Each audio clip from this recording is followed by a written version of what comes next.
वहीं दूसरी ओर लगातार बातचीत भी सरकार की तरफ से की जाने की कोशिश हो रही है। हालांकि इस दौरान और भी किसान संगठनों का क्या रुख है यह भी देखना बेहद अहम है, क्योंकि जिस तरीके से बीकेयू की तरफ से राकेश टिकैत ने ग्रामीण भारत बंद का आह्वान किया, तस्वीरें भी सामने आई और बातचीत करने के लिए न्यूज स्टेट के साथ जुड़ रहे हैं किसान नेता और बीकेयू के national spokesperson Rakesh Tikait ji. Rakesh Tikait ji, सवाल आपसे, कैसा रहा ग्रामीण भारत बंद का असर आज? जी, पूरे देश भर में ठीक असर रहा। गांव के लोग खेत में नहीं गए, गांव की दुकानें भी लोगों ने समर्थन में बंद की, कुछ लोग टोल के ऊपर भी गए, तो उसका ठीक मिला जुला असर उसका रहा है सब जगह। सरकार का कहना है कि द्वार तो खुले हैं, बातचीत से ही हल निकल सकता है, रास्ता निकल सकता है, प्रदर्शन करने की कोई जरूरत नहीं, एक टेबल पर बैठते हैं, बातचीत करते हैं, हल निकालते हैं। आना ठीक है, हाँ बातचीत करो, बातचीत से हल निकलना चाहिए। लेकिन किसान आंदोलन पिछली बार अब की बार आपका टेम्परामेंट दिखाई नहीं दे रहा है। दे जगह दिखाई, बिना उसके मायने नहीं रहा क्या कोई के इतने ट्रैक्टर लेकर दिल्ली की कॉल ना करे, इतने सरकार मानती नहीं क्या? देखिए, एक आरोप ये भी लग रहा है कि ये जो किसान आंदोलन है वो राजनीति से प्रेरित है।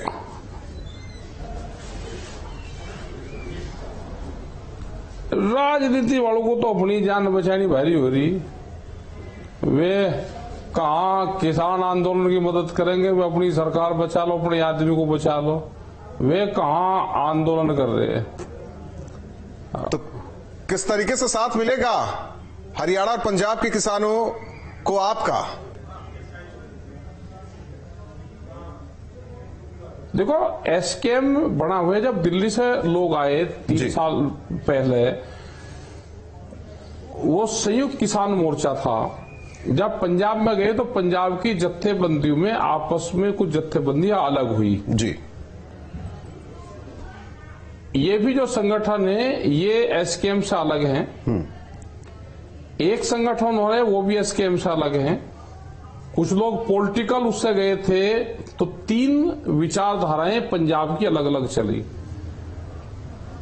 हम सब लोग एसकेएम के साथ में हैं जी, लेकिन जो किसानों के साथ में अत्याचार हुआ है हम इसके विरोधी हैं। ये अत्याचार नहीं होना चाहिए। किसानों के साथ में कोई अत्याचार होगा तो पूरा देश का किसान एक है, उनके इशू सबके एक हैं और हम इस पे पूरी नजरें बनाए हुए हैं। कैसा अत्याचार? उनकी बातचीत चल रही, हमने ये अत्याचार ही तो है। लोग दिल्ली आ रहे हैं, अपना विरोध प्रदर्शन करने आ रहे, नेशनल हाईवे को डैमेज कर उनको रोका गया, उनके ऊपर फायरिंग, उनके ऊपर टीएस गैन का उसका इस्तेमाल हुआ, वो आपने देखा ही नहीं? क्या देखा सबको? ये कोई आतंकवादी थे कि डॉन कैमरू से पूरा ट्राल इन्हीं पे हुआ कि डॉन कैमरू से उनके ऊपर गोले छोड़ने गए? ये ट्राल था क्या उनका?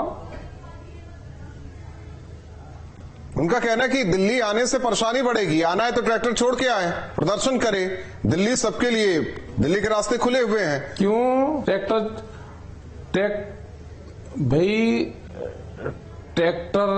छोड़ कर आ जाएंगे? एक तो 10 साल पुराना ट्रैक्टर को उससे निकाल दो। ये ट्रैक्टरों के प्रदर्शन तो होते रहेंगे, कहीं पावे। हमारा पॉलिटिकल आदमी तो है नहीं कि बसें मिलेगी हमको।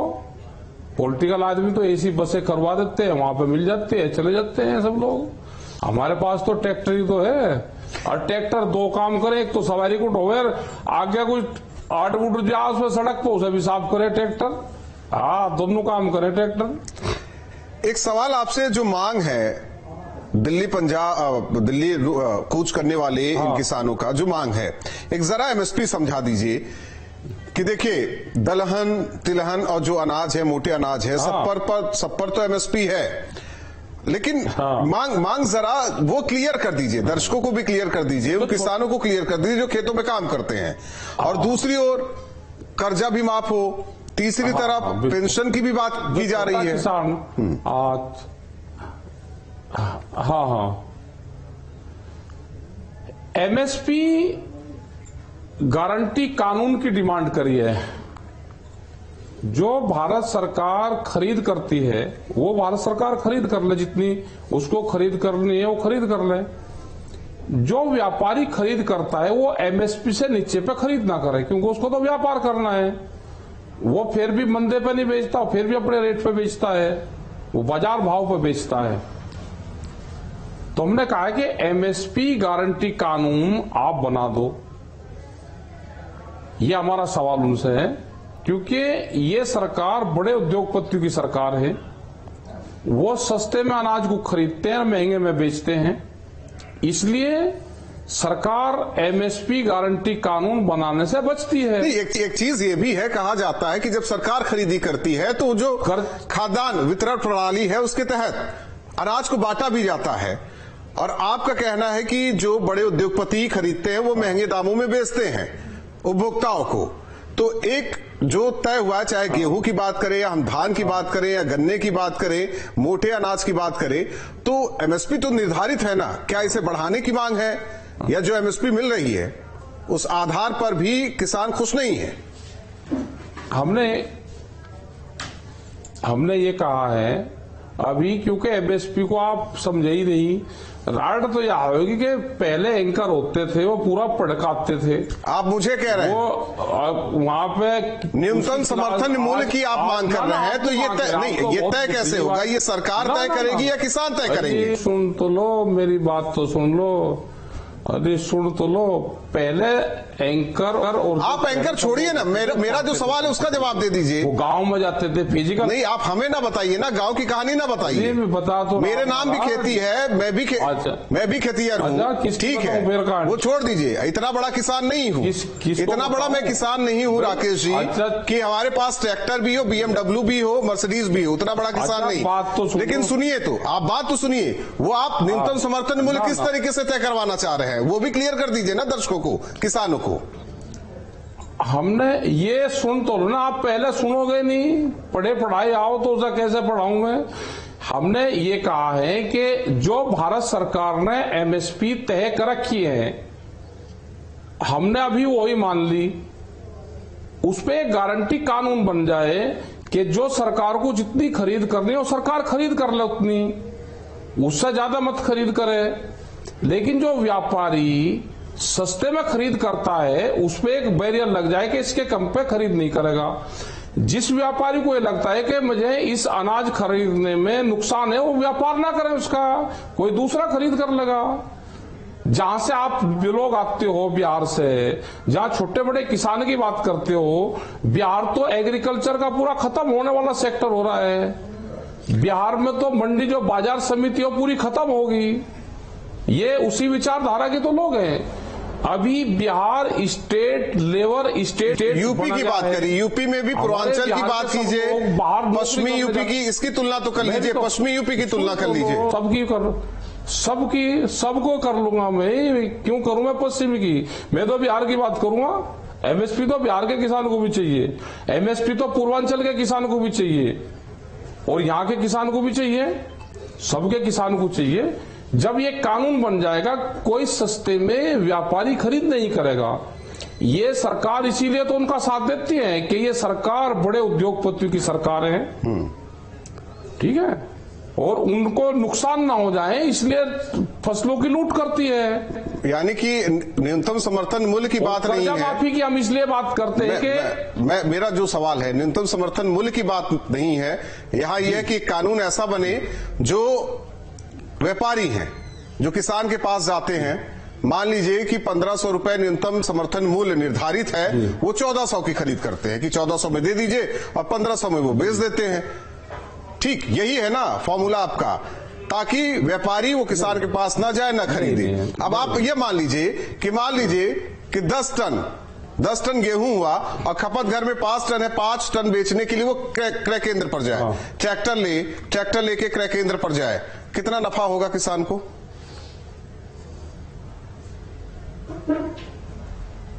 ये सवाल नहीं है, सवाल को घुमाओ ना, सारे के सारे लोग। मैं कहाँ घुमा रहा हूं, मैं तो सवाल कर रहा हूं, मैं एक छोटा किसान होने के नाते पूछ रहा हूं सवाल।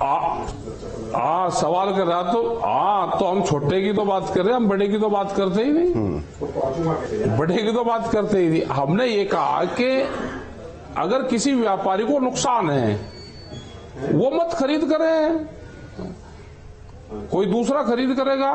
आज पूरा बिहार और पूर्वांचल के किसान को लूट लिया, पूरे बंगाल और उन किसानों को लूट लिया, आधे रेट में फसल ले रहे हो उसकी, वहां पे मंडियां खत्म कर दी, एमएसपी से कम पर खरीद करते हो, एमएसपी पर खरीद होती नहीं, एमएसपी पर तो सस्ते में खरीद करके और व्यापारी बेचता है किसान के नाम पे। उनकी जांच हो जाए कि व्यापारी ये हजारों ट्रक हर रोज धान और गेहूं के खरीद के व्यापारी कहां बेचता है इसको, इसकी जांच नहीं होगी, क्योंकि सब लोग इसमें इन्वॉल्व हैं। देश का किसान कैसे गरीब होगा, वो अपनी जमीन को कैसे बेचेगा, उसको आप कर्जा दोगे, फसलों के भाव फॉर्मूला तो बता दीजिए, तो जब भी तो अपनी जमीन बेचेगा। राकेश जी फॉर्मूला तो बता दीजिए, हमें भी समझ में आए, दर्शक को समझ में आए, सरकार के नुमाइंदे जो हैं अधिकारी उन्हें समझ में आए, फॉर्मूला बता दीजिए। फॉर्मूला ये है, स्वामीनाथन कमेटी की रिपोर्ट को लागू करो। एक फार्मूला तो ये है C2+50 वाला फार्मूला, उससे कुछ ये एमएसपी बढ़ेगी, और एमएसपी का गारंटी कानून दे दो कि भाई इसके नीचे पे व्यापारी खरीद नहीं करेगा। उस पे एक कमेटी बनेगी कि अगर वो खरीद करेगा तो उसको क्या धाराएं लगेगी, उस पे उसको व्यापार करना है, सस्ते में नहीं करेगा, वो इलीगल हो जाएगा। जैसे शराब है, शराब उस पर बिकती है, अगर कोई अवैध बेचेगा वो करेगा, उस पर कानून नहीं वो है, कानून, इस पर कानून बनाने में क्या दिक्कत है? नहीं, क्लियर नहीं कर रहे, कानून बने या किसानों को न्यूनतम समर्थन मूल्य मिले। हाँ, न्यूनतम समर्थन मूल्य जो मिल रहा है वो पूरी सरकार खरीद नहीं करेगी उसकी, वो एक अलग सवाल है। एक सवाल ये हो गया भाई पूरी फसलों को सरकार खरीद करे, ठीक, वो सरकार ना करेगी ना, हमारी वो डिमांड है। ठीक, हमारी ये है कि जो व्यापार करते हैं जो लोग, वो भारत सरकार का जो मिनिमम सपोर्ट प्राइस है उसके कम पे ना खरीद करें, उस पर कानून बन जाए, उसमें क्या दिक्कत है? उसमें कोई दिक्कत होगी तभी तो बातचीत नहीं आगे बढ़ रही आप लोगों की।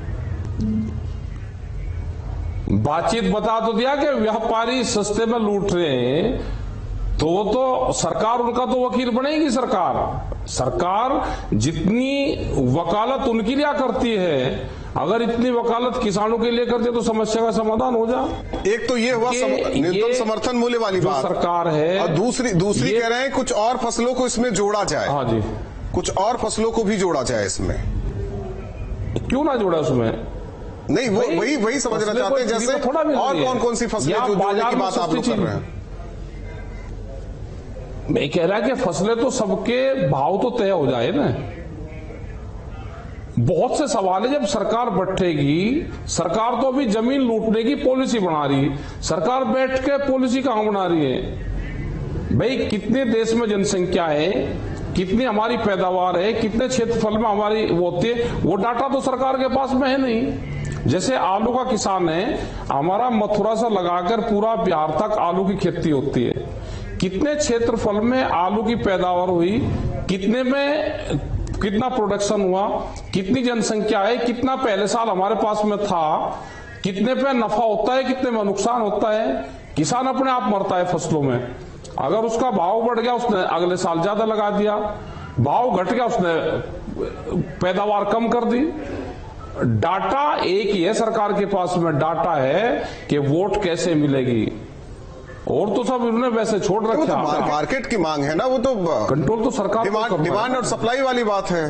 पैदावार होगी, डिमांड बढ़ेगी, सप्लाई, पैदावार कम, डिमांड, सप्लाई नहीं, तो चीजें महंगी।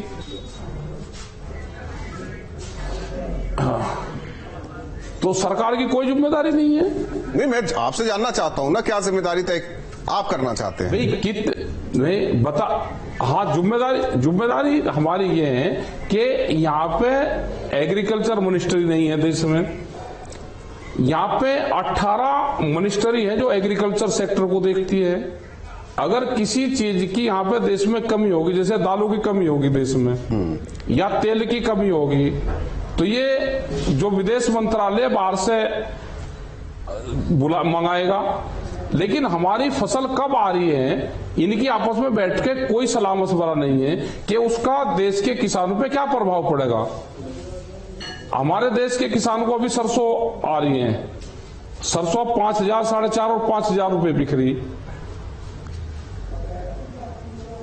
किसान को नुकसान है। फिर कहेंगे जी तेल बाहर से आएगा, बाहर से हम तेल मंगाएंगे, यहाँ का किसान फिर मरेगा। आप अपने किसान को भाव दे दो तो कम से कम यहाँ का किसान तो बचेगा। वो देंगे नहीं, क्योंकि उस पर कोई चर्चा ही नहीं देश में। नहीं, टाइमिंग पर भी सवाल उस पर बैठक होती नहीं। दिल्ली कूच इसलिए किया जा रहा है क्योंकि देश आम चुनाव की तरफ बढ़ रहा है और इस वजह से ये किसानों का प्रदर्शन।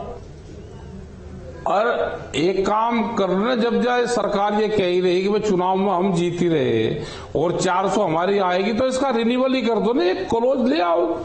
अगर भाई इसको रिन्यूअल कर देते हैं तो ना चुनाव में पैसे लगाने की जरूरत है, क्यों और देश को भी बेवकूफ बना रहे भाई। कौन कौन से कानून बनाएंगे? गारंटी वाला कानून बनाए या ये सरकार वाला कानून बनाए सरकार? कौन कौन सा कानून? यही बना लो बस, और भाई यही बना लो, इलेक्शन की जरूरत ही नहीं रहेगी। नहीं, आपके पीछे राकेश जी तस्वीर भी है। अब सरकार तस्वीर भी महान किसान नेता डॉक्टर भीमराव अंबेडकर और दूसरी ओर शहीद भगत सिंह की तस्वीर है। शायद सही बोल रहे हैं हम। अब ये तस्वीर सब रखिए, अगर पूरा नहीं मतलब एक किसान की तरह मांग करेंगे, फिर संवैधानिक अधिकार की मांग करेंगे। नहीं, ये सब ये तस्वीर लग रही ऊपर नीचे सब। ये अब बटूंगा तो किसी की तस्वीर है, किसी को क्या दिखती है। अब जहां बटूंगा वहां सब तस्वीर लगेगी। हम सब लोगों को मानने वाले लोग हैं, लेकिन सरकार मानने के लिए बाबा भीमराव अंबेडकर के संविधान को भी मान लो। सरकार नहीं मान रही बात, सरकार नहीं मानती बात। नहीं, पिछली बार तो बैठाकर बातचीत हुई थी, देखिए बैकफुट पर भी चले गए थे, तीनों कृषि कानून को वापस ले लिया गया था। पिछली बार आखिरी बातचीत 22 जनवरी 2021 को हुई थी, उसको 3 साल हो गए। क्या 3 साल में कोई बातचीत होनी नहीं चाहिए किसान से? या किसान की कोई सलाह मशवरा ही नहीं? या किसान को भी दूसरी पॉलिटिकल पार्टी की तरह उसको खत्म करने का प्लान चल रहा? क्या किसान की जमीन कैसे छीनने जाएगी उसका एक बड़ा षड्यंत्र चल रहा है? ये तो आप ही बेहतर तरीके से बता सकते हैं, क्योंकि पॉलिटिकल एंगल से भी आप सब पर नजर रख रहे हैं और एक किसान की तरह भी नजर रख रहे हैं। भाई जब ही तो आंदोलन हो रहे हैं कि जब पता चला कि जमीन छीनने का प्लान है, जब तो ये ग्रुप में आंदोलन हो रहे हैं ना। सारे देश के किसान एक साथ नहीं दिखाई दे रहे हैं, बाहर से समर्थन, जैसे आपका समर्थन है ग्रुप में। पिछली बार आपके आंखों से एक आंसू गिरा और पूरा का पूरा प्रदर्शन आंदोलन का रुख ही बदल गया। हम सब किसान एक हैं, इकट्ठे हैं। आंदोलन अलग अलग टाइम पे हो सकते हैं, मुद्दे सबके सेम हैं। तो ये भी मानते हैं कि जो कर्ज है वो भी माफ करे, पेंशन वाली बात भी, क्या ये भी जायज है? नहीं, कर्ज क्यों नहीं जायज है भाई? क्यों हुआ है कर्जा? एमएसपी से कम पे खरीद हुई तो कर्जा बढ़ा। जैसे दूसरी चीजों के रेट बढ़े हैं, ऐसे ही आप हमारे एमएसपी के भी रेट बढ़ा देते। किसान के साथ में नाइंसाफी हुई है तो आवाज उठाना कोई गुनाह थोड़ा है। यानी कि जब भी न्यूनतम समर्थन मूल्य लागू हो उसमें आप लोगों को बुलाया जाए, विचार किया जाए, इसके बाद किसी भी फसल का न्यूनतम समर्थन मूल्य लागू किया। क्यों ना विचार करें भाई? हाँ बिल्कुल हो। किसान की बात हो तो किसान संगठनों को बुलाया जाए, उसमें देश के किसानों को बुलाया जाए। कई किसान नेता भी तो हैं संसद में बैठे हुए, सरकार भी कहती है कि हम किसान हितैषी हैं। एक आध जगह नाम बताओ। सरकार कहती है हम किसान एक आधे का नाम तो बताओ। वे हाँ सरकार तो कहेगी, एक आधे किसान नेता का नाम बताओ। क्या जयंत चौधरी नहीं है क्या? जब वे फॉर्म भरते हैं तो हम कह रहे हैं कि उनके आत्मोतम से करवा दो। जब फॉर्म भरते हैं